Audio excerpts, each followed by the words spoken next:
If we have anybody's that's straggling in, please come on to the chat and just go ahead and let us know that you can hear us and see us pretty well. All right. Got an exciting show today, so let's see what we got going on. You two guys ready? Yep. Ready. All right. All right. It's gonna be a lot of fun today. Yeah, it sounds like it. Usually we have these heavy subject matters. We're Right. gonna Right. do a little something. Actually, We'll this still is get a into heavy it. subject matter. Well, yeah. I mean, at the end of the day, I think it's so heavy. Even though I'm dressed for a congressional race, notice I had to put my hat back on. This is a heavy matter here. That is true. I mean, this Okay. this is the future of our young people, or what type of heroes they look up to. Are they going to look up to people flying around with capes, All right. or Mhm. real life on the ground? You know what I'm saying? I Okay. think Yeah, it's yeah, serious. yeah, Yeah. yeah, While you're Yeah. doing that, I think I'm gonna keep on going. Well, welcome back. I'm Jerome Hill. With me is retired Sheriff Victor Hill, and we're your hosts of Hill of Justice Live. And today we're joined by the amazing crew from the Comic Book Talk with Friends YouTube channel. Now, I know you're thinking superheroes and comic books, and how does that fit into a serious conversation about police misconduct and all types of matters that deal with law enforcement? Well, today we're going to dive into that very question. We'll explore how comic book fans view real world issues like police abuse of power, and we'll also dissect some recent high profile cases of police misconduct. How do you see these heroes and fans, and who fight for justice in the fictional world? Feel free to go ahead and comment, and we'll go ahead and answer any questions that you have out there. Obviously, we're going to talk about our real world heroes in blue, and just let's find out. And before we dive into the heavy stuff, though, let's introduce our guests. Guys, tell us who you are and what do you do. Got you first, Prop Wiz. yeah, man. Well, go by the Wiz, also AKA the Prop Wiz. Um, I'm probably known in the comic book community, somewhat known. We getting up there, we building. Mhm. But I do a show myself called the Prop Wiz, where I build props, movie props, mostly 3D printed. Well, anything. Do I use foam, cardboard boxes, just whatever to build things such as proton packs. I got a life size R2D2 upstairs in my living room. My beautiful wife is nice enough to allow me to keep that in the living room. And then I also do box openings. As you can see, these action figures and stuff behind me. So, and the majority of my show is that I'll open up action figures, 1/6 scale action figures, and kind of just box openings, talking about that, as well as giving that nostalgia talks about why I'm in love with this figure or this character or whatever. And of course, Jerome, we had you on the 1/6 scale show, led by my man Lael, who is comic book panel where we talk about comic books. I think the episode you were on, we talked about comic books. Right. Comic book talk with friends is what the show is Superman, called. the Superman We video movie came specifically out. talked, right, where my boy Jedi Kid specifically brought you on to help you guys defeat me in this whole. We were at odds with the Superman thing. We had some disagreements. I don't know if we were completely off, Right. but Right. we And they were. didn't defeat you, right? I believe the rumor is I won. It never Right. feels good when you feel like you're being teamed up on, Right. but I met a friend out of it, so we got some goodness out of that. I want to get on this show. You think you can get me a spot on this show? Dude, I think that's easy. Yes, yes, Okay, yes. good. Anybody that puts on a Batman hat to represent Jesus the comic Christ. book world, you know what I'm saying? So 100%. I'll speak for Leo. I think that can happen. What Can I about the ask another Joker? question? To your Yeah. your right. Don't pay him any attention. Right, right. To my right, your left. Is that Mhm. Batman figurine behind you? Let me see. There is. What are we talking about? My left over That here. side right Oh there. And yes, if you yes, come, yes. There is a Batman right there. so Yes, before sir. we get serious, In because we fact, got there's a serious couple of them things to back discuss. there. Mhm. We got serious things to discuss. What's your opinion? Who's your favorite superhero and why? And no, just curious. I don't Yeah, want to yeah, start yeah, anything, but go ahead. yeah, yeah, yeah. This feels like a setup. Um, Like even Jerome doing the sit back, like, oh, here we go. Yeah. So Yeah, in the police world, that's we call that defensive body posture. But go ahead. That's true. 3.1 too. Listen, it's up there. I'm gonna tell you, Batman, Superman, Wonder Woman, Spider-Man are my favorite comic books to read. But 1989, Tim Burton Batman is what sent me on this journey of collecting comic books. You know, before that, I was picking up the comic book out of the little store down the street off of the shelf. 89 Batman is what made me wear comic book t-shirts, actually go to bookstores for comic books, collecting these figures. So that's what they called it, Batmania. So Batman is that, but everything I love about Batman is because of Superman, if that makes sense. You know what I mean? They're the perfect. Make it make sense. Make it make sense. They're the perfect night and day. You know what I'm saying? Superman is the perfect superhero. There's no doubt in that. I have arguments with Marvel fans all the time. They take it outside of DC. Marvel fans always hate, and they think it's cool to hate on Superman. But the only reason you like X-Men, the complexity of X-Men, or the woes of Spider-Man everyday life is because we had this perfect superhero who is the first superhero. So Batman's a little bit up there, but Superman did it. And my love of not just comic books, but my love of cinema came from the 1977 or 1978 Christopher Reeve Superman movie. So my understanding of cinematography, directors, music, John Williams music, all that came from Superman. So I got to put both of them up there. But I can't even answer your question because I know I'm going to answer like this. I've seen more Batman movies than I have Superman movies. I've watched Batman more times than I've seen Superman. And you know, we'll let it go at that. Because I understand you're in a trying to give you the situation. political answer. I mean, you know, my brother invited you on the show. You sitting here, that's a lot of pressure, man. That's a lot of pressure. But So prior to law enforcement, or you used to be a lawyer? You talking about me? Yeah. No, definitely not a lawyer. Ex-cop. Like that. He was like, no. Yeah, okay. Yeah. Ex-cop, right? Because you got that gift. Yeah, I don't know about that. I feel like I'm gonna try. Yeah. But hey, just curious about that. You know, we all have our origins. You know what I'm saying? This is true. This is true. My origin, is similar to Batman, and my brother's origin is similar to Superman. I mean, one day we went outside and there was a spaceship out there, and we took him out. You know, and that's not a metaphor. We're officially closed. Well, let's get serious. All right, let's get serious. I know, brother, we got serious things to discuss here. Go ahead. Right. Okay, let's set the stage. We see like superheroes, standing up for justice, no questions asked, right? But in real life, what we're seeing is we know that police officers aren't always the heroes we expect them to be. And let's talk a little bit about that. How do you think the world of comic books, prepares us to understand the real world, and particularly about issues of police misconduct? What's your thoughts on that? Right. Well, and that's a good question. I feel like comic books have always reflected what was going on at any given time. But for the most part, just even when you think about what Superman stands for, and characters similar to that, justice is a big deal. And of course, I think we've all grown up to respect and love cops. We grew up at a time when we were playing cops and robbers.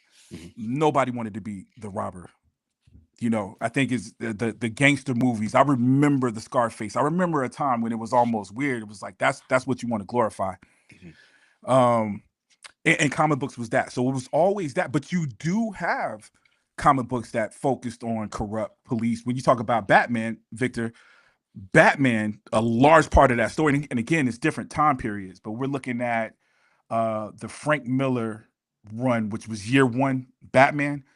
Might have been a little bit before that, but that particular comic book, which of course the Dark Knight trilogy was based off of, really a large part of that was dealing with corrupt cops. And of course you had Jim Gordon. You had the good cops, but you had this corrupt system, I guess, because it wasn't just the police officer. Right. It was the mayor. It was the, I don't know if it went as high as the governor, but definitely the mayor, the right? DA. And the DA. Oh, right, exactly. Right. And the DA.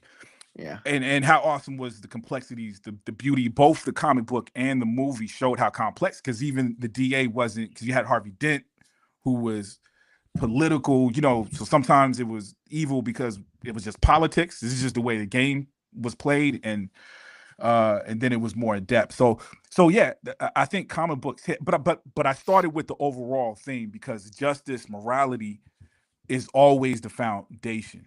It's just, there has been things that's happened in the real world that the comic books have always been good at reflecting that. X-Men being an example with the racism, the Malcolm X, Martin Luther King, wasn't always direct, but obviously that was reflecting what was going on in the world, and police, law enforcement in general definitely was that, you know what I mean? But I would like to think most of these characters is justice, you know what I'm saying? So you would imagine for the most part, that's where those comic books lean towards, at least the ones I read. Yeah. And so I know you were able to see a couple of our episodes in the most recent one that happened in Jacksonville. You want to share your thoughts about that? Yeah, so I'm gonna tell you the thing that impressed me with that episode, you guys' episode in particular, was I was surprised how much I agreed with both of you guys. Because there was things, Victor, that you said that I was like, man, I don't agree with that. But then I had to remind, in a particular part was how his actions, how he wasn't obeying the officer's orders in general. And I had to remind myself, being the father of a black child, my son is mixed, he's black and white, but I feel like the world, he's a person of color. He's a young black male. So I had to teach him that. So it's so weird. There's a visceral thing when you see these videos where you don't have the right to do that, or you're almost rooting for this guy sitting there. But then the father in me is just listen. I felt victim. So it was so weird. I don't know if I'm conveying myself properly, but both of you guys were saying something, and it was like I relate to both of them. But I guess because I knew how the video ended, I had already not given the police officers a chance. In fact, I saw all of them as bad. Whereas when I listened to y'all video, it was like, okay, this person was doing something right. And I think, Jerome, I had asked you a question about the punching, because I'm just now seeing videos. I've seen horrific videos, people getting choked, and I've seen bad stuff. Police officers punching people is new to me. And you guys kind of broke that down to me when it's appropriate. Like, I think the term you guys used was strike, to strike somebody and not strike, and then how to strike. But that was what brought out the most visceral feeling even from this video. Even when I found out that he was in the wrong, it was like, man, are you able to punch someone who has their hands up? Or, even the guy didn't look like he was trying to fight. Right. And to me, punching symbolizes something. It's so street to us. That's something we did on the street as we were young. You know what I mean? So to see the cops look just like everybody else, because I do hold police officers, whenever I've been critical, because I want to point out, I rap, I do music as well. Right. I've got a whole album that talks about, it's called The Hate Storm. This is my newest album, where I talk about racism. And police brutality has a small part. I don't think I went deep into it, but it is an issue that's within our community that we talk about. You know what I'm saying? But I always hold police officers up to a higher standard. So even when I'm criticizing law enforcement, it's because I look at them as this. But in my opinion, I'm also aware, because I have friends that are in law enforcement. Got 2 new friends that require law enforcement. I'm also considering the human element of it, and I am aware when they said bad. I hate the term "there's bad apples," but I do understand that. Okay, this guy is that. So, and bringing it back to this video, I can see where there was one guy that was a little off the rails. That to me went a little bit too far. But overall, that was my thoughts, man. I was just surprised how much you guys would say something. And again, Victor, I went in. I don't know if I heard a clip or something before I sat down and watched it. So I was prepared to disagree with you until I heard you, and it was like, man, yeah, you know what I'm saying? Like, we talking about escalation again. I hold that police officer to a higher standard, but if I'm looking at this as my son, my brother, or my friend, my advice to him would have been, come on, bro. You know what I'm saying? Just get past this. Make sure you live.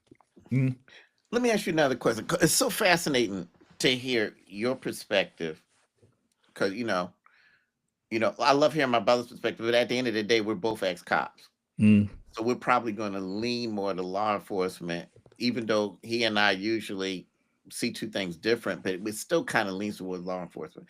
So let me ask you this. I want to ask you about the higher standard thing. Do you think it's fair to hold anyone to a higher standard? Like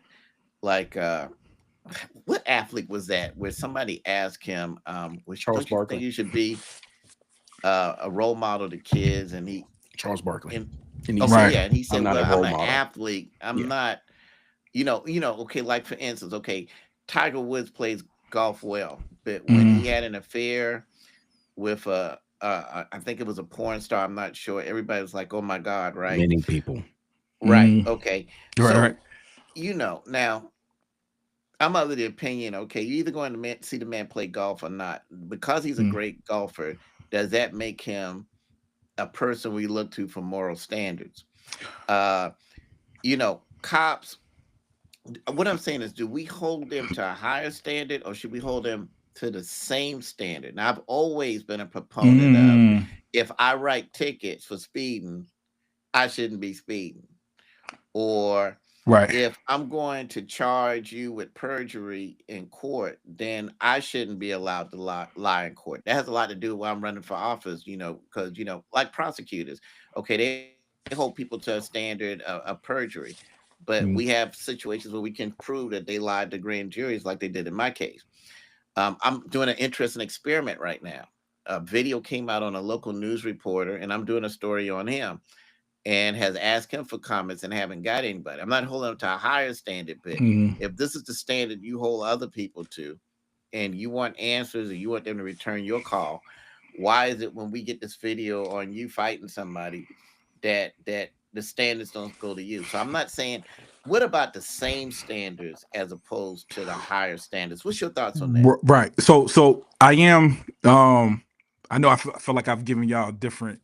I'm a rapper. I'm a YouTuber. I'm prior military as well. Wow. So Okay. I did retire. I did 20 in the Air Force, and I look at police officers. My respect. A lot of my respect for police officers come from that. Again, I have a friend who is a police officer in Kentucky. He's the reason why I'm careful. I don't never post anything crazy about law enforcement on the internet. Even if I see something in the whole world or the whole community is angry, I try to not address it. You know what I'm saying? I don't want to be inauthentic in that way either. But I try to make sure I don't generalize, you know what I mean? Because of that one friend. And then we got the military aspect, which is my understanding of the structure or being part of an organization, where a lot of times, I'm sure there's got to be differences, but this is how I look at it, where I'm part of this big organization and I represent this whole organization. And I think anytime you're doing something like that, that's where that high standard comes from. My uniform had to be sharp. I had to be sharp. If I disagreed with the president, people ask me political questions now, I can go into it. But when I was I steered away from it. It wasn't that I didn't have an opinion or I didn't vote for somebody, but in that realm, it was almost irrelevant because I have to represent the U.S. no matter who is what or who said or did what. So that's where I'm getting the standard too. So it is a higher. I agree with what you're saying for the most part, but there are some areas. If I think this guy is on drugs and wilding out on the street, in fact, not too long ago, it was a couple years ago, I saw a guy running in the street naked and he ended up getting tased. That guy running in the street naked, I'm just not holding him to the same standard as that police officer. You know what I'm saying? So I guess that's what I mean. Now, should I be holding? So I do see what you're saying. Maybe I'm not holding the person to the same standard. You know what I mean? But that high standard doesn't necessarily mean it's unreachable or it's Superman level, but just the basic level of standard. But again, let me just do it. I'm only comparing those two, right? I'm just saying it's me and this person who's ran a stop sign or whatever. Because again, this kid could be 17 years old to whatever age, you know what I'm saying? Whereas in this police officer, it doesn't matter how old he is. Like you went to the same training. I don't know how old you are at 18. If you went into the police academy at 18, or if you're someone that's been years, you guys have the same training. So I guess that's what I mean when I say the standard. So let me ask this, Dan. And no, what you say makes perfect sense. So if we're gonna hold officers to a higher standard, shouldn't that also mean we pay them a higher level of respect? Like, you notice 100. Right now it's very Yeah. popular to talk to cops very nasty. Correct. Tell them you can't stop me. I'm not listening to you, or what you stop me for. You know, right now we're you know, like you say, when we were kids, it was cool to be the good guy. Now it's cool to be the bad guy. And if we're going to hold them to that higher standard, should we give them a higher level of respect? Right, for sure. And as you mentioned it, we've got social issues, right? The rise of TikTok, and it's crazy because any subject. I was just talking with me doing the album about racism. This conversation comes up in interviews, right? It's the internet has amplified all of this stuff. You really, if it happens one time, it's going to get amplified.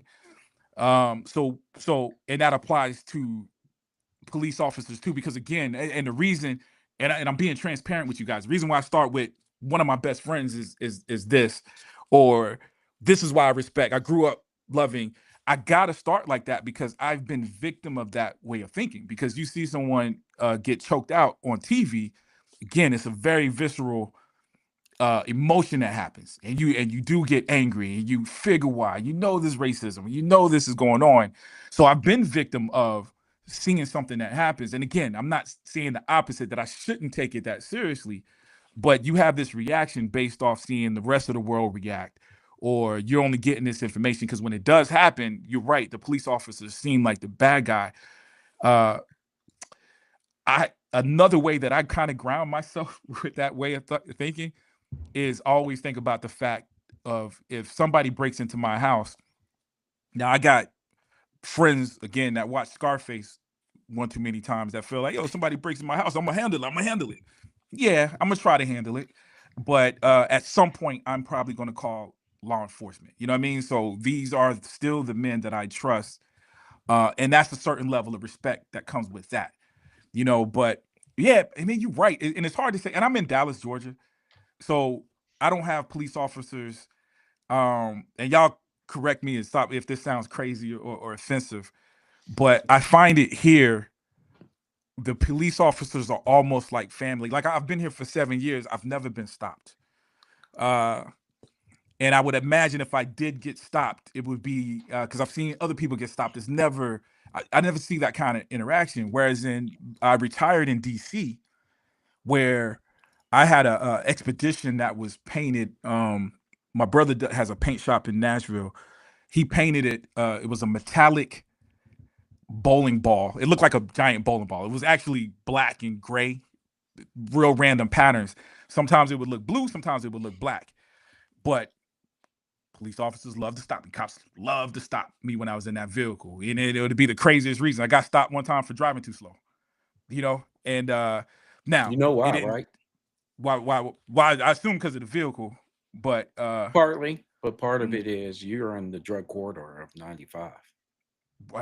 So any artery that extends on 95, all points north on 95, all points south on 95. Right. That's the main artery of drug warfare. Hey, before we go any further, Angela got two good questions that I would like you to answer. I think the last one was, what superhero do you think most accurately represents the complexities of justice today? Wow. Don't say the Punisher. No, I wouldn't say the Punisher. You know what? Man, that's a hard question. What do you guys think? Y'all might have to answer that first. It's hard for me to. Well, you know what my answer is going to be, and not because he's my favorite. It's just because, okay, you got a guy that he started fighting crime because he witnessed his family being murdered. Right. And then I thought The Dark Knight did an excellent job of showing the complexities of what happens when you fight crime. Because, you know, if you look at the second part with the Joker, a lot of the city turned against him. And, you know, he was accused of being a vigilante, and eventually law enforcement started looking for him and everything like that. Well, of course, we know I can relate to that and why. And then it was interesting when that movie came out.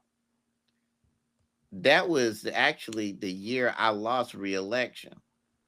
And then 4 years later, The Return of the Dark Knight comes out, and then I get reelected on similar areas because the county had got so wild and there was so many criminals, and they took over the jail.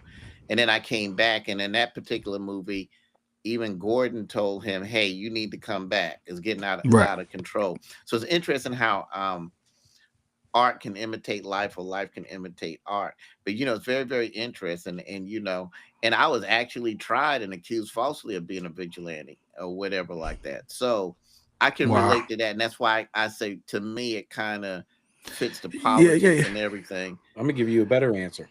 Okay. Daredevil. Daredevil is a lawyer, vigilante, and he probably best represents what justice looks like in that film, in that realm. Batman, watch your mouth. Batman is how can I say it?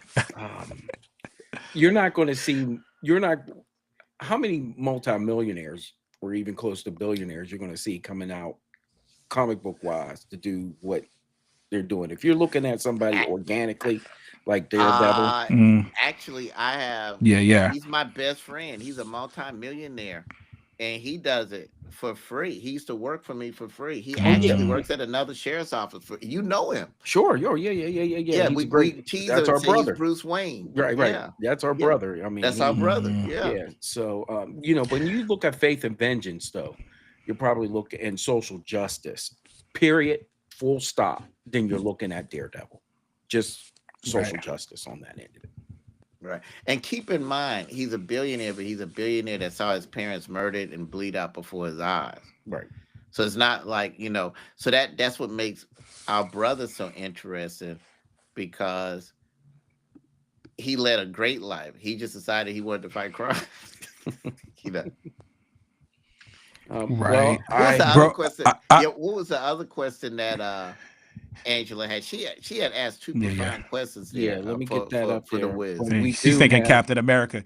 She's thinking Captain America on that one. Okay. Yeah. You know what? I would lean more towards there. It's funny because that's why my hesitation, because I was leaning towards Batman, because again, Batman actually has police. One of the characters is Commissioner Gordon. You know what I'm saying? So it's a level of groundedness.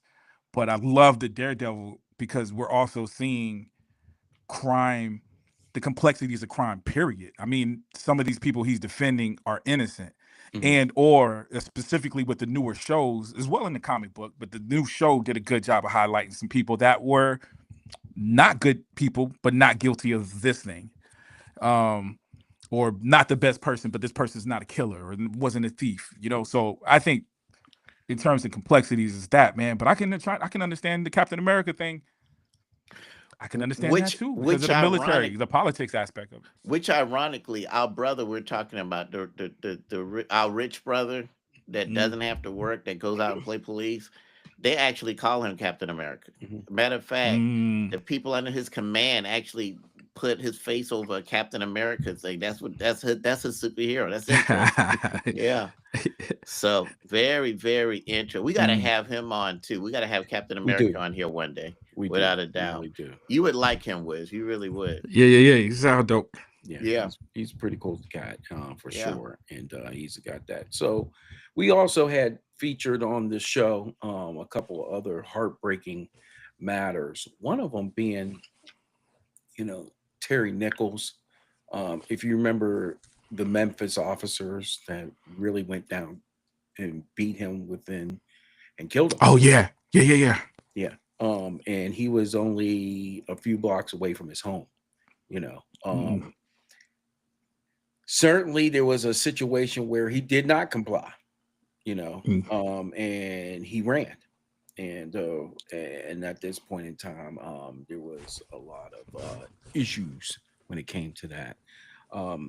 Heartbreaking still, but the savage way that he was beaten, Right. and each one of those officers got their comeuppance on the federal level.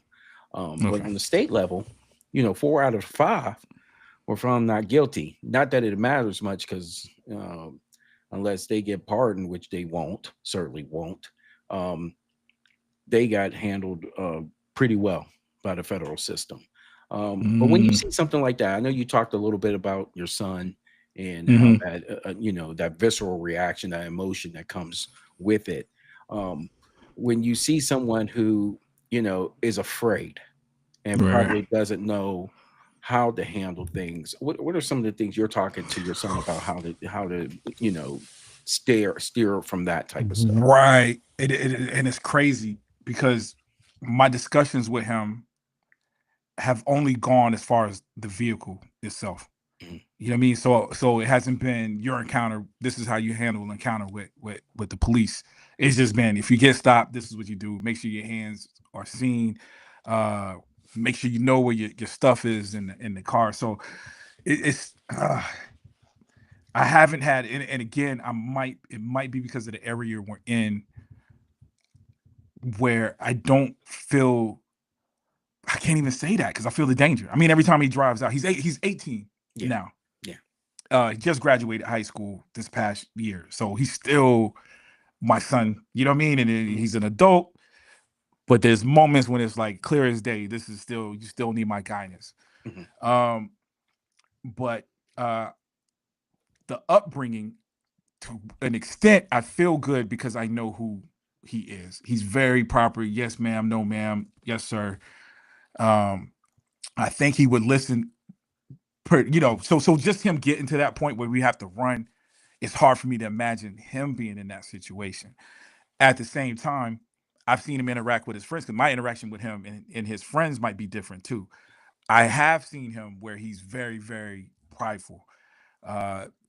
If he thinks he's right, I've seen him argumentative. You know what I mean? So at the same time, just because you asked the question, I haven't thought about it, but just thinking now is like, I guess if he absolutely thought he was in the right, I could see it getting there, but I still couldn't see that boy running. You know what I'm saying? But again, he hasn't been in the situation. The police officers we've been around haven't been some of these police. Because again, I say this, and I don't know how my friends, like some people, because again, people, you're right, the world look at the cops this way. So I don't know if they're gonna look like I'm giving an excuse.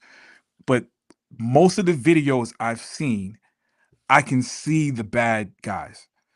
You know what I'm saying? So it's not systemic is a big word, and that can be based off, that we know at one time the police were, or the U.S. Marshal was helping pick up runaway slaves. There's so much history there. We use the word systemic, but in today's realm, I guess I can see the bad apples in some of these videos. Now, the systemic part, or the disappointing part, or where my anger might expand past that, is when I see apologists and or not seeing people come out. And again, that can be, I brought up my military history because of that, because it could be, I could see that as a military person. It's like, of course they're not going to be on here bashing this guy, because it's got to be a PR, because it makes the whole system look. But when you're seeing it again, it's like, man. So I don't know. It's hard for me to visualize that situation just where we're living at right now. Again, DC, and I've been to cities, I've been to some cities where it's like, this is different. You know what I'm saying? This is a different kind of environment. So Yeah. Let me ask But, you this: as an ex-military guy, okay, mm, I'm of the opinion. This is my opinion. Of the opinion that we should teach our kids to be respectful to all authority, and we should be respectful of authority, right what- or wrong. Let me give you a brief story to explain what I'm saying, and I need your opinion. mm, Okay, I'm gonna give you a wrong and a right story. Okay, one time I was wrong. I was driving to a conference, and I was speeding, and I shouldn't be speeding. I was pulled over by a cop. I'm actually the sheriff at this time. And as he pulled me over, I cut my blue lights on. So he knew I was mm, a cop. Most cops let you when they see the blue lights, that's it. But he walked up to the car. And this was a conversation. And he was like, "Hey, you're speeding." And I said, "Yes, sir, you're right. I was." And he said, "Where are you going?" And I told him where I was going. He said, "Where you coming from?" I told him. He said, "Who you work for?" And I said, "I work for the Clayton County Sheriff's Office." Now I'm the sheriff at that time, but I just said I work for the Clayton County Sheriff's, which I do. I'm the sheriff. mm. And he says, "Let me ask you a question." And I said, "Yes, sir." He said, "If I called your sheriff right now and I told him how fast you were driving, what would you say? What would you think he would say?" And I said, "Sir, I can tell you right now, he wouldn't like it." He said, "All right, slow down." So the person in the car with me looked at me, and as the guy, he said, not he, but said, "Why didn't you tell him he was a sheriff?" I said, "Tell him sheriff for what?" Right. I was speeding and said, Right. "But you're the sheriff." I said, he asked me what would the sheriff say. I knew what the sheriff would say. I told him he wouldn't like it. It's Mm-mm. over. So I'll let, hey man, you know who I am. Now, let me tell you a situation where I was right. I'm not going to go deep into that, but I have been accused and falsely arrested and tried for something. And I had to turn myself in. I was like, hey, I didn't do, I didn't argue nothing. I just took it to court. I've had it happen twice. Okay. Me arguing and holding court at that point wouldn't solve anything. Mm. So there's one time I was wrong. There's twice when I was right. But I still, okay, hey, what you want me to do? Hey, do this, do that. Okay, yes. So hey, hand us this, hand us that. It wasn't, it wasn't a situation like that. Arguing and fight with them doesn't do any good, even when they're wrong. Right. Well, let me add. I'll add this because I'm a safe driver. As I told y'all, one of the times I got pulled over, and really the only time I can remember was because I was driving too slow. In his opinion, he didn't even say too slow. He said, "Why you driving so? Why you driving slow?" He yelled at me and then walked off. He didn't even make it to my door. "Why you driving slow?" It's like, man, I live right there, picking up my kids. And he just walked off. So, but my brother, the one that paints cars in Nashville, he rides around and he's got the big wheels, uh 20-inch joints or bigger on the old Cadillacs. You got all Cadillacs, all painted up, all flip colors. Um, he stayed in my mom's neighborhood and he would get, I think there was 1 week where he got stopped every day or every other day. He got stopped 4 times in a week one time. Mm. He did get arrested one time. So I can see someone, what happens when you feel like you're being harassed and you're not doing anything. Because even your story about the speeding, I got that. I would imagine me being that way. I'm that kind of person, period. I'm really, really about accountability. If you stop me and I'm doing something wrong, I'm the person that's gonna be like, I'm sorry. Whatever it was, whatever punishment you throw at it, whether I like it or not, I have an understanding of how this thing started with me making a mistake. But then you got these kids that are, and again, my brother's being that story, and I can imagine being angry if that happened to my son, because my son is like me. So even if he was to call me and tell me that he got pulled over, my mind is spinning like, come on, what's going on? You know what I mean? So I think it's that too, that feeling of being harassment, again, being amplified by what's going on in the world with social media. We're seeing people getting choked out for nothing, for very small reasons. Like even when we find out, like the punching thing, we find out that he had this, that, and the other afterwards. But even you driving without a headlight on a foggy day doesn't equal getting punched in the face twice. Just as a parent, if I was looking at that video, like, No, I totally agree. But you do agree that had he just gave him the license and stuff, it probably wouldn't have happened. yes, there would have been Right. a de-escalation at the end, but Right. I can understand that anxiety. Again, it's hard Yeah. That's probably the wrong case. But I No, agree with he you. knew he had drugs Everybody in his agree he pocket. shouldn't have been punched. Everybody agree. Right. Before we go any further, Jerome, get would you be kind enough to introduce Mr. Rockwell? And then, Mr. Rockwell, also we need to know who your favorite superhero is, and be cautious with the answer, or I may click you off. But go ahead. Let me give you a hint. Just look at their hats first. I got you. Oh man.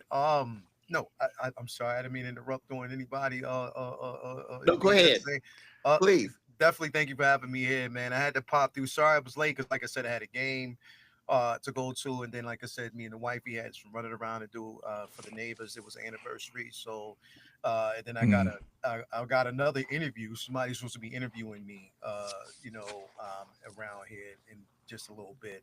But I was like, I gotta pop in and support my man Jerome in this particular channel, man. I'm so glad to be here. And yeah, thank you very much. To answer your question, man, and I also representing the 1/6 Scale Man YouTube channel, of course. Yes, please. Thank you so much, man. I mean, it's been a channel that's been around now since 20, or actually earlier than 2019, but it really took shape as far as, like, streaming podcasting during the pandemic in 2020, 2021. Is when we've been doing it. Like, we have like over 24,000 subscribers right now. We're still growing, as a channel. So was lucky to actually bring my man Wiz on board. It's an incredible addition, man. It's my brother. So glad to have him here. It was good to have Jerome in there. He doesn't know whether or not he doesn't know it or not, but the saying goes, like, once he's on there one time, he's been abducted on the show, so he ain't have a choice. But thank you, man, for definitely being here. My favorite superhero. Now, here's the thing. I'm a Marvel head, bro. I am a DC head. I'm both. I'm not prejudiced against either. My favorite superhero all the time, and it was like a toss-up between this, because I know, like, the answer for some people is going to be different. Mine, and people already know, my favorite superhero of all time, it's crazy for me to say this, though, is Wonder Woman. Literally. Tell us why. Yeah. Okay, so basically, like, one of the first, all right, now when I was young, and the reason why I say I'm a Marvel head first and foremost, my first comic that I ever collected when I was young was Strange Tales. It was the first edition with Dr. Stephen Strange. Okay, so that was the first comic that I ever collected. We were traveling at the time. My mother was a traveling nurse. We were living in Far Rockaway, New York at that time. We were traveling from New York to down south because she had a job to do. And we stopped at a 7-Eleven. I grabbed one of the comics off the rack, and it was Strange Tales. First and foremost. But you gotta, I'm a product of the 70s going into the 80s. Was born in 73, which was the, pretty much the first year adaptation of hip hop, the birth of hip hop. Hip hop was born in August. I was born in October, so of course I didn't know what it is for me. But in general, that was around the time in, like, the early 70s, late 70s, going into the 80s, that we had the Linda Carter Wonder Woman show. Now, at that time, I used to watch that every time it was a syndication. Every single time an episode came on, I was watching it, because that was also, but besides Adam West's Batman is, stuff like that around that particular time. Besides, like, the earlier edition of now you're talking. Besides the first iteration of what we got from Superman, back in the early 40s, 50s, stuff like that. Again, it was seeing these things on TV that kind of shaped my imagination, and just me as a geek, comic book head in general. But I was always a Wonder Woman fan, based on the simple fact that, and I mean, it's just no nonsense. She never gives. She's always a fighter. She's a brawler, and that's just, especially if you read the comics, always a brawler, nonstop. Her only weakness is the lack of confidence that she actually has in herself, and I think that speaks volumes, not just for, what I mean, for women in general, but just for us culturally, bro, as our confidence is our strength in whatever we do. You feel me? Like, whether it's, music, collecting, any form of what we do, our confidence, and we know that our confidence is wavered over the past, over for years in general, based on certain circumstances, set of circumstances culturally. So Wonder Woman is just always, I've always been a Wonder Woman fan, bro. I can't, I mean, I lived in a house full of, I mean, I was raised, majority raised by my mother. You know what I mean? My father was always there, but, again, once him and my mother separated, I was with my mom's. my mother was basically the one who shaped my creativity. She was always standing behind everything that I've done musically, creatively, anything. Man. She's always been that pillar. So again, I'm a product of being around strong women, strong black women, bro. So that's just basically I am the product of that. Even but still having a father figure in my, presence. Still having my father that was there that always taught me how to be a man, but also my mother taught me how to be a man with empathy. You know what I mean? So that's the most important factor. So, but yeah, long story short, Wonder Woman all day, man. My second favorite superhero of all time is Doctor Stephen Strange. Got to say that. That's just what it is, man. Okay, let me tell you something. What you just said is probably a whole show in itself. That's fascinating. Okay, but let me tell you something that you said that the Wizard said, and this show might take a turn because we all got something in common. We all love comic book superheroes, Yeah. and I think it's fascinating that you have a show where men can talk about stuff like that Yeah. and everything. And it's good. We all can stay in touch with our inner child and have some fun. Yep. But y'all said something else interesting. Two things y'all talked about was hip hop. Yes. And what we might need to be touching on is I love hip hop too. I'm gonna be honest. I love gangster rap, but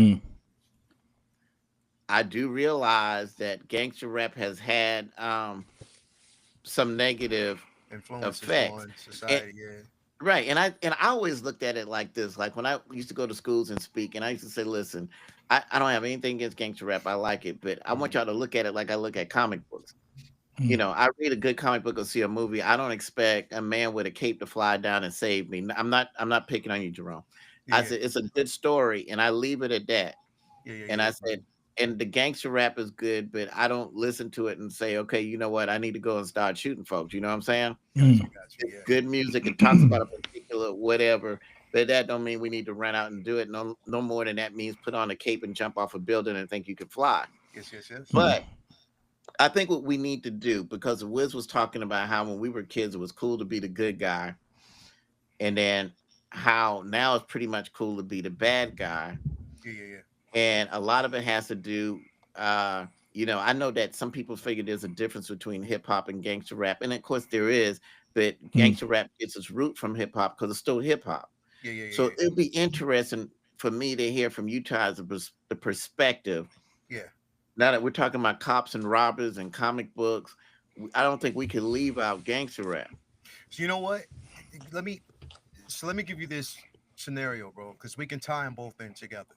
Because one of the biggest sentiment in hip hop in general, people don't really understand is a lot of these, even some of these people who, and some of these artists out here who, I'm not going to say glorify, but they're basically speaking from experience or what they've actually seen. A lot of these things that are being documented by a lot of these artists, half of them haven't really. I'm just going to keep it all the way a stack. Half of them haven't lived this life.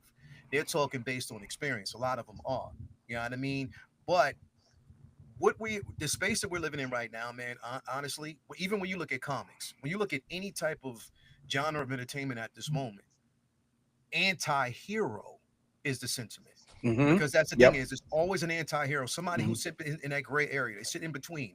They're not necessarily a hero, but they're not necessarily a villain. Right. They basically sit in a space where it's relatable for some people to say that, okay, I am human. The humanity, the actual aspect of me can make mistakes. I will make the wrong decisions. I'm not fully a hero because I don't stand by every sentiment and everything that a life or hero that that hero may live by.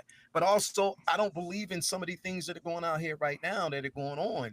It's happening. Now, I think that people who speak from this aspect of gangster rap, not all of them, and I'm not going to say everybody, but gangster rap is just it's reality versus a certain sentiment of fiction.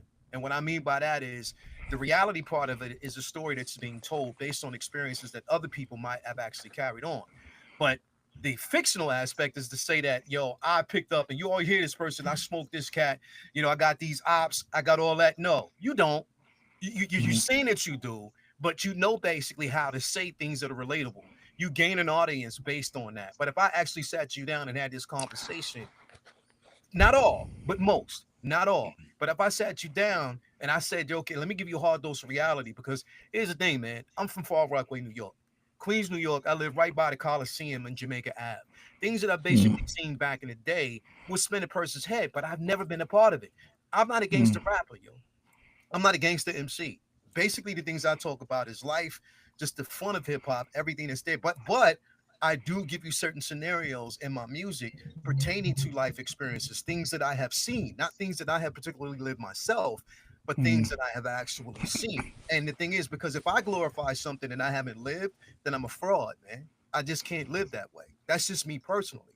But I just think that, again, we're speaking in terms of anti-heroism. You know what I mean? People who are, it's like that gray area in between. That's the way I look at gangster rap in general, bro. Because again, the sentiment of braggadocious when hip hop started, you know, back in the day, everybody was bragging about gold, Gucci sweaters, you know, Lotto sneakers, MGM suits, all that stuff back in the day. Levi jeans with the double cuff. You know what I mean? Stuff like that. Gazelle glasses. This is what basically I come from, the era. MC Shan was a hero where I lived. Right on, you know what I mean? That was just that was our guy.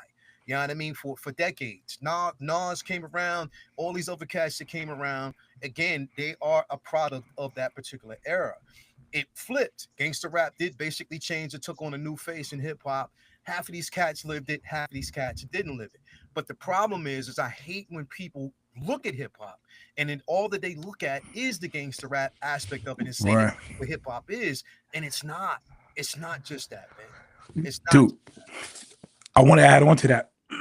Even that sentiment he just made too, because even when you ask about gangster rap, the first thing that actually pops in my mind is movies. You know what I'm saying? When you talk about the anti-hero, you look at Die Hard, the main character who is a police officer isn't the best police officer. One of the movies started out with him being drunk. He's been in trouble. He doesn't follow any of the rules. You know, if you go to a Lethal Weapon or something like that, these jokers be driving through walls with their cars, with police vehicles, all kinds of things. So so even before you get to the era of, like I said, the Scarface movies and stuff, we're already accustomed to like this guy who is not following the rules, period. So it's not always these extreme versions of the gangster rap that we're already getting those cues to be attracted to the person who's not following the rules. Guardians of the Galaxy, Star-Lord is not. This ain't somebody you would hire. You wouldn't hire this dude to work at McDonald's. You know what I'm saying? If you was the manager at McDonald's, you wouldn't do it. But we accept him as that hero because he's cool. But everything he said about the rap, man, is point on. And you got to think the imitation is what takes it to a level where we're having these conversations as well. Because you got NWA, you got these people who live it. And even the Nas said, I'm not a gangster. Nas admittedly says, I'm a reporter. Yeah. He grew up in that street. So I'm a reporter and see it. But then you got the imitation. And I'm going to be honest with you, what Leo's not telling you as well, Leo actually does music. He insinuated it, but he's actually a rap artist as well. I'm an artist and a producer, you know what I mean? First. Right. In this because we born it, you know? But you know what, though? I think when they started doing this with comic books, you know, like remember those comic books that came out with Iron Man and he had a drinking problem. Right. You know, which is very interesting. And they started, Harry Osborn had a drug issue. Right. And what was it? Hancock was an interesting superhero, but you know, he had certain problems. You know, let me tell you this. I think because we were talking about holding officers to a higher standard, but here's what I think people got to realize.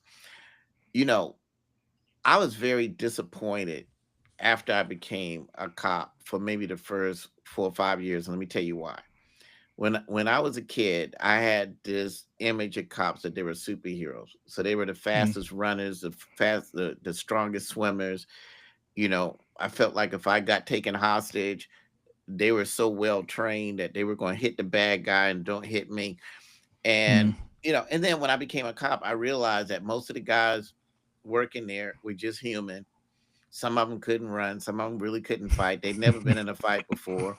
Some of them stressed out shooting at the range. I was like, my God, I hope I don't get taken hostage because I might be the one to get shot. I mean, at the end of the day, They're humans. I'm not, but that was a little culture shock for me because Yeah. I had this image. Wow, if you're a cop, you got to be a tough guy. You got to be a slugger, a street brawler, or whatever. Because that's what we saw: Starsky and Hutch, Beretta, Right.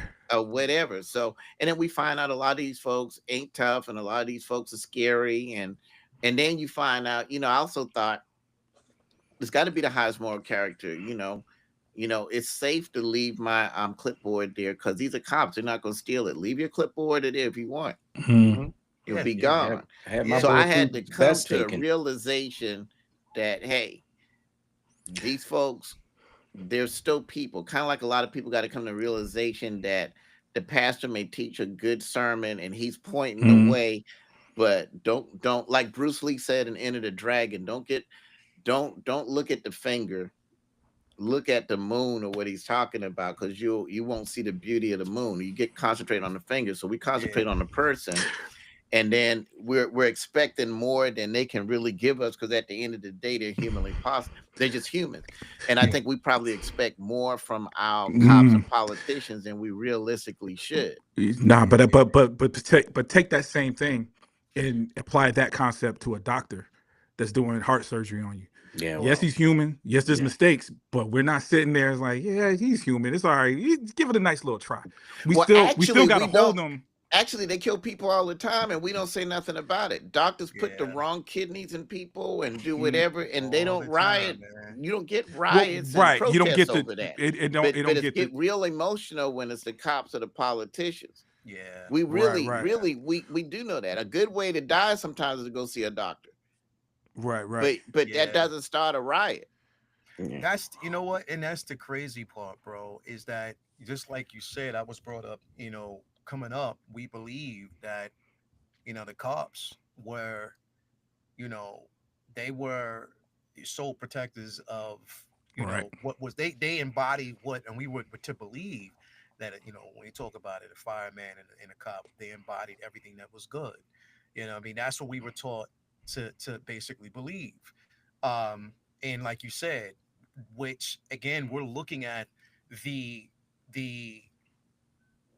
conversation of good and evil, not humanity. Right. You know what I mean? We're not looking at the human side of both. You know what I mean? Because decisions that are made that are completely evil, can we question whether or not it's necessary, or if it's actually evil? When we're looking at the sentiment of good, is that really good, or is it our belief of that being good based on what we were told? And it's that in between that we don't really look at, is the human side of both. You know what I mean? Like, and this is the thing that I heard y'all kind of talking about it, because I do want to specify this, and I'm not saying that every cop out there is evil, because they're not. There are cops out there that really, they're like, look, they don't even like what's happening. They don't like what's going on, but it's the majority over the minority type of situation. You know what I mean? Like, where we see these things. I'll give you an example, and this is like a short example because I'm cutting it close anyway. But years ago, I was working. I was working at my job, whatever. I was a manager at a certain company, and I was going to school at the same time. I came home, parked my car, house right across the street. My brother decides, he arrives, he shows up right across the street. He had music that he wanted me to listen to. Now, of course, you can't park so close to a stop sign. You're supposed to back up, right? You can't really be close to it. So anyway, my brother was parked close. I'm standing there by the car, and I get in the car. I'm actually listening to the music with him. The cop pulls up, tells him to pull back his car. Now I'm looking at my brother. I'm like, yo, just pull it back. Don't just pull it back. Does he do it? At the time, he didn't. Cop comes back around. Now I'm in the passenger side. My brother's in the driver's seat. He pulls up and he gets out because I guess he didn't move. He's like, I just need to check right license and registration. He checked my brother's license and registration. Then he looks at me and said, I need to see a license. I'm like, why? Why do you need to see my license? Or why do you need to? He's clearly the driver. So what did you need my information for at that point? Just because I said that, he got upset. Came around and told me to get out the car. I said, I know my rights. I really don't have to. I live right across the street. I'm not driving. As you can see, we're listening to music. There's no paraphernalia in here. There's no reason for you to basically pull me out the car. We're not really doing anything. yes, he could pull back, but we're not. And the statement that he made to me was, I need to make sure you're not axe murderers or whatever. This is what he said to me. I said, I'm not. You said, when you make that statement, I have nothing else to say. I have my rights. He pulled up, and he got another car. He had the cop come up. They got me out of the car and took me downtown. And because I wouldn't provide the information, I said, look, I know my rights as a person. And right now, this right here is just not good for me. I really don't like it. So eventually I did submit, and I gave him my license and all that. But it was just the simple fact that I had to go through all of that after I lived across the street. Clearly, there was no crime being committed. Nothing at all. There was no crime, didn't do anything wrong. But it was the sentiment that right there is what changed my perception because of what you said to me in that moment. Is So that I let's had to play. make sure that you're not a gangster or axe murderer or a killer. I got you. So let me ask you a question. Yeah. Just playing devil's advocate, and I say this at great risk because I want you to bring yeah. Batman on your show because I know you invited Superman. Yeah, But, definitely. You can always come through, family. Okay, but just devil's advocate. Good. What if you just gave him the license? But see, the thing is, to me at that time, I'm also submitting, in my opinion, to your negligence, and at the same time, I'm submitting to your biased opinion of who I am as a person, and on top of that, you're profiling. Because when you said that and you made that statement, number one, I'm like, yo, you were really adamant, and just because I questioned you, and I'm like, well, why do you need my information when he's clearly the driver, and I'm just sitting in the car listening to music? Now, his reaction could have been to explain it to me. Well, this is whatever. No, he got out of his car clearly upset and said, I need you to get out of the car right now. This is what I get what you're saying. Just one thing, and I don't know if there's an answer to this, but I can tell you this. When I was a patrolman, in order for me to really protect you in your neighborhood, I had to know who everybody was and where everybody was going. And let me tell you why. 9 out of 10 people we check are supposed to be there. And we check them and that's it. But that 10% was somebody getting ready to break in the house, somebody that shouldn't be there or whatever. So when we take the ability from law enforcement to check everybody, it's a protection for a lot of people. I know it seems like an inconvenience, but when we ask for that, there's a reason. Maybe he could have gave a better answer than well, you could be an axe murderer. Maybe he could have, but I just think that we got to, especially our young people, if they ask for your license, just give it to them. Now I'm not saying don't have I can and I have no problem with you having the phone on and the video on and everything like that, but you know, there's a lot of things where we going back and forth and holding court. Why this? Why that? I like to let them talk, and I like to let them say whatever they're going to say and do whatever they're going to do or whatever that. But, you know, you pull me over, okay, hey, I need to steal license insurance. Okay, here it is, and whatever, and see where they go. There was a cop that stopped me one time I never spoke to. He walked up to the car, and actually I knew the guy knew who I was. Not that who I was mattered, but he walked up, can I see your license and insurance? And I just gave it to him. And I sat there and waited, and he came back. And he said, okay, thank you. And I drove off. I knew he was an idiot. I knew he was trying to make a point because I was a sheriff at the time or whatever like that. But my thing is going back and forth with authority does exactly what and gets you what but inconvenience or possibly killed when you could handle it another way. I'll give you Victor. Okay, go ahead. I'll give you the law on that. So basically, the police officer is allowed to ask for you to come out of the vehicle, but it's limited. I learned that from your show. It is limited. And what I mean by that is if you're the passenger, I just want everybody to listen to this. If I am an officer and I ask you to get out of the vehicle as a passenger, I'm doing it for officer safety. Okay. But I'm limited by what the Supreme Court limits me in this way. I can't search you. I can't search you at all. Okay. At this point in time, it's just for my safety, and I'll get your information. But I just want to put that out there for folks because they feel as though they can't really do that. But yeah, if you're in the occupant in the vehicle for officer safety, you can be pulled out of the vehicle. Okay. And I'll add to this because I know you got to go. Our father used to have a saying that haunts me to this day. I think he really invented it for Jerome because I actually can drive. But he used to say, Did you die in Jamaica? yeah, whatever, man. He said, here there are tombstones that say, here lies the man who had the right of way. Yeah. Because I remember we were going somewhere and a tractor trailer was coming. I said, you know, you got the right of way. And he was like, listen, you know how many tombstones say, here lies the man that had the right of way? At certain times, it's not about being right or wrong.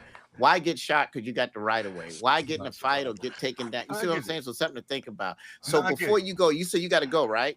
Yeah, I got to get interviewed. Okay, but so let me ask, let's talk about equal protection under the law real quick. Is there any reason you invited Superman on your show, but you don't want the Dark Knight on there? Hey, listen, Jedi Kid basically invited Jerome on there. And he's been on there twice ever since, man. And listen.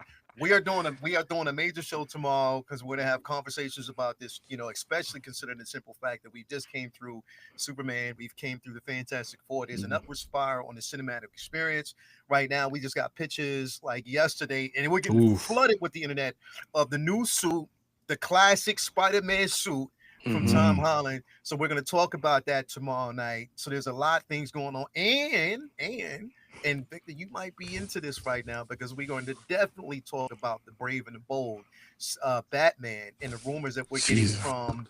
Yeah, we're going to be talking about that tomorrow night, man. We are, and on top of that, we're going to also be talking about the simple fact that Superman 2 is in the works. So again, there's going to be a couple of things and discussions, man. You are both welcome. Bro, if you can come through tomorrow I'm night, on the show. And he just got me excited, bro. Yeah. Like, what? Yeah, what? What time is the show tomorrow? So tomorrow night, well, it depends because we can make it earlier.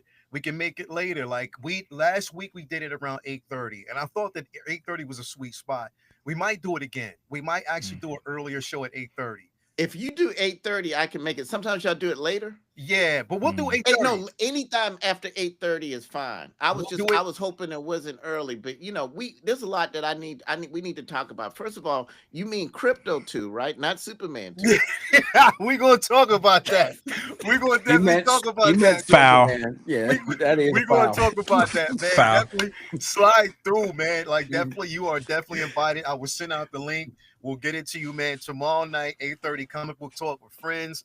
We'll be doing that on the 1/6 Scale Man YouTube channel, man. Always a pleasure, man. Thank you for having me here, man. I hope to come back because I think y'all said y'all wanted to do another show. Like anytime y'all need me to come back, y'all let me know, and I'm there, man. I got you. That's awesome, man. And thanks for the invite. Yeah, anytime, I'll be man. And thank you, bro. I appreciate it. Tomorrow night, 8:30, everybody.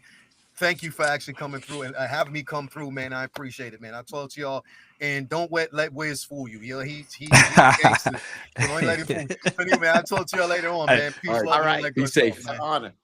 All right. Yeah, hold on. My camera went out, guys, but I'm still here. Yeah, I hear you. The show is informative for all those who want to go ahead and take a look at that. I really would like you to go ahead and subscribe and like. That show is just a bunch of us just speaking our minds about matters all involved with not only about comic books but the industry in itself. I think that's safe to say. Everything that's that deals with that. That would be what you think too, Wiz? Yeah. Oh yeah. 100%, man. Yeah. On that. So yeah. Hey man, this has been fun, man. We got to do this. Dude, this is dope. Surface. Yeah. I didn't know what to expect, man. This is a very, very unique, very good, cool experience. Yeah, so definitely once more, Wiz, go tell them where they could go ahead and find you and look at your stuff. Yeah. Yo, check me. I guess I'll promote the Prop Wiz. Hopefully you guys invite me on again. We'll talk more about the music on a different one, man. But you can find me at the Prop Wiz on Instagram, at the Prop Wiz, and of course on YouTube it's the Prop Wiz.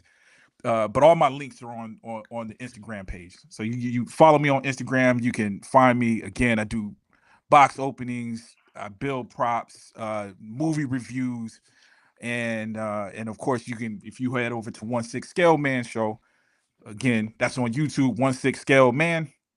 Look him up. I think he's the only one with that name on there. and I'm on there Mondays and Wednesdays, and he's got he's got a whole lineup of shows. I mean, most of the week. Yep. Brother, you got anything else? No, man, it's an honor to meet you, Wiz. And likewise. I really enjoyed it. And I'm, these movie reviews, I can't wait to hear what you had to say about Superman. So, I represented, man. Yeah, he did. He did. Oh, what's that? Does that mean closing? Oh, yeah. I'm being told by the producer to close the show. Oh, that producer is me. I'm sorry. I'm sorry. Superman saves the day once again. Big thanks to Comic Book Talk with Friends crew for joining us today. They were a blessing, and certainly, hopefully, you were able to get some stuff out of it. And if you haven't just yet, please subscribe, like, comment today on today's show. And like always, we'll see you later. Thank you, everyone, and be safe out there. Peace. Outstanding, guys.